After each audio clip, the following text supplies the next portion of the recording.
Hello everyone, welcome back to my channel. आज के किन्तु निकितास डिश डायरीते बानाते चलेছি mouth melting brownie without any maida, without any sugar.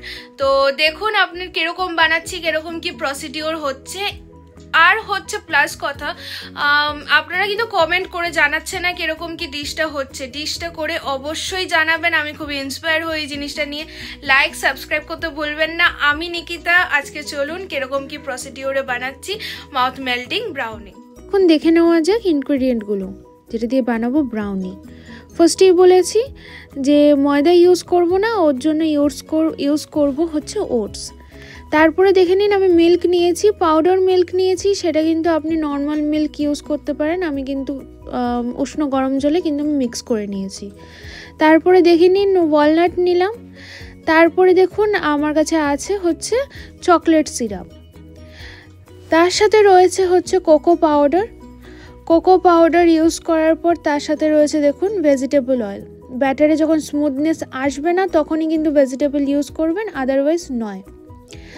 তারপরে দেখে নিন আমার কাছে হচ্ছে ডেটস রয়েছে সুইটনার আনার জন্য, কারণ আমরা ইউজ করছি না সুগার। তো খেজুর ইউজ করব, খেজুর ইউজ করলে কিন্তু মিষ্টি ভাব চলে আসবে।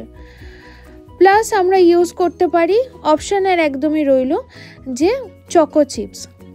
তার সাথে কিন্তু আমি ভুলেই গেছিলাম যে দেখাতে যে কর্নস্টার্চ রয়েছে এবং বেকিং পাউডার, বেকিং সোডা রয়েছে। প্রথম প্রসিডিওরটা দেখে নিন, যেটা আমি দুধ রেখেছিলাম ওটার সাথে কিন্তু ডেটসটাকে মিশিয়ে দিলাম। ডেটসটা আপনারা মিশিয়ে রাখতে পারেন 30 মিনিটসের জন্য, তাহলে কিন্তু নরম হয়ে যাবে। পেস্ট বানাতে কিন্তু খুব সুবিধা হবে।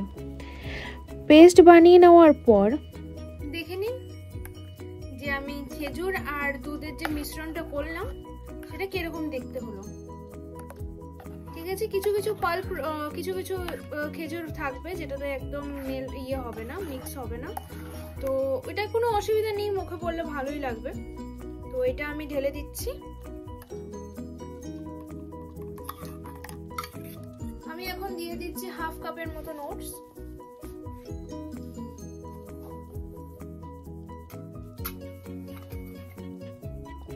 ওটসটা কিন্তু আমি মিক্সিতে গ্রাইন্ড করে নিয়েছি।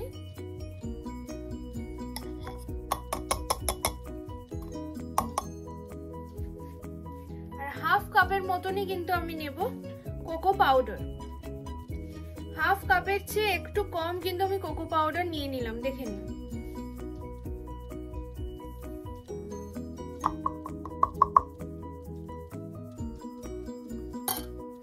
নেওয়ার পর ভালো করে মিক্স করব। দেখুন খুব ভালো করে কিন্তু মিক্স হয়েছে। দেখুন খুব ভালো করে মিক্স হয়েছে। আমার মনে হয় একটু তেল দিলে ভালো হয়, ওর জন্য আমি তেল দিয়ে দেবো একটুখানি।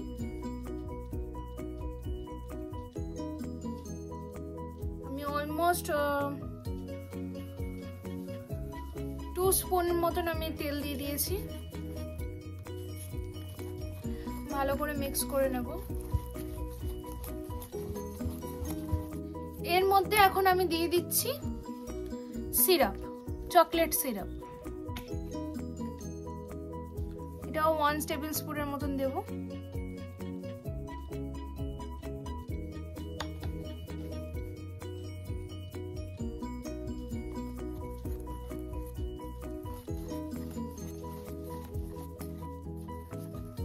এখন কিন্তু আমি দিয়ে দিচ্ছি কর্নফ্লাওয়ার 1 টেবিল স্পুনের মতন। তার সাথে আমি দিয়ে দেবো baking powder half tablespoon আর baking soda half tablespoon দিয়ে দেওয়ার পর ভালো করে মিক্স করে নিচ্ছি।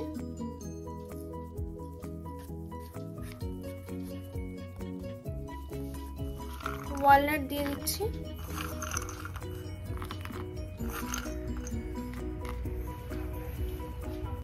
এতটা আমি চকো চিপস দিয়ে দিচ্ছি।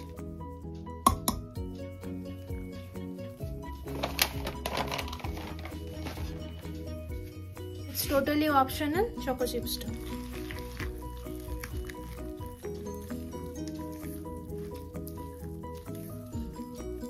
আর বেশি মিক্স করব না, এটা কিন্তু আমি মোল্ডে ঢেলে দেব। এর মধ্যে কিন্তু আমি যে কেকটা বানাবো, ব্রাউনি যেটা বানাবো, ওই টিনটার মধ্যে কিন্তু আমি তেল মাখিয়ে নিয়েছি অলরেডি। এখন কিন্তু আমার টিন মোল্ডে আমি কিন্তু পুরোপুরি ব্যাটারটা ঢেলে দিচ্ছি। ঢেলে নেওয়ার পর এখন দেখো ইভেনলি আমি স্প্রেড করে দিচ্ছি, যেন ইকুয়ালি সব জায়গায় যেন ইকুয়ালি স্প্রেড হয়ে যায়। ইভেনলি স্প্রেড করার পর যতটুকু আমার ওয়ালনাট বেঁচে ছিল সেগুলো কিন্তু আমি হাত দিয়ে যতটুকু পারছি ততটুকু ক্রাশ করে নিচ্ছি। করে নেওয়ার পর দেখো বড় বড় চাংসই থাকবে, সেগুলো কিন্তু আমি ওপরে আমি কিন্তু দিয়ে দিলাম। এরপর আরও ওপরে আমি আরও চকো চিপস দিলাম, দেখতেও সুন্দর লাগবে, খেতেও অনেক টেস্টি হবে। আমি কিন্তু অলরেডি প্রিহিটে বসিয়ে দিয়েছি 180 ডিগ্রিতে 10 মিনিটসের জন্য। আর এই ব্রাউনিটাও আমরা দেব 10 মিনিটসের জন্য 180 ডিগ্রিতেই। দেখুন চটপট রেডি হয়ে গেল নিকিতাস ডিশ ডায়েরিতে হেলদিয়েস্ট অ্যান্ড টেস্টিয়েস্ট ব্রাউনি। তো ভিডিওটা ভালো লাগলে অবশ্যই লাইক, সাবস্ক্রাইব অ্যান্ড শেয়ার করতে ভুলবেন না।